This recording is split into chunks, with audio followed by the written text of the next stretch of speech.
சென்னையில் ஆபரண தங்கத்தின் விலை சவரனுக்கு 640 ரூபாய் அதிகரித்துள்ளது. கடந்த சில நாட்களாக காலை மாலை என இரு நேரங்களில் தங்கம் விலை மாற்றமடைந்து வருகிறது. இதற்கிடையில் அக்டோபர் 10ஆம் தேதி காலை ஆபரண தங்கத்தின் விலை சற்றே ஆறுதல் அளிக்கும் வகையில் குறைந்தது.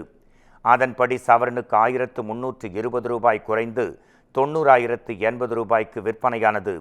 கிராம் தங்கம் 165 ரூபாய் குறைந்து 11,260 ரூபாய்க்கு விற்பனையானது.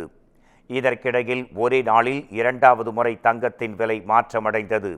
அதன்படி சவரனுக்கு 640 ரூபாய் உயர்ந்து 90,720 ரூபாய் என அதிகரித்துள்ளது. கிராமுக்கு 80 ரூபாய் உயர்ந்து 11,340 ரூபாய்க்கு விற்கப்படுகிறது. வெள்ளியின் விலை புதிய உச்சமாக ஒரே நாளில் 7 ரூபாய் உயர்ந்து கிராமுக்கு 184 ரூபாய் அதிகரித்துள்ளது.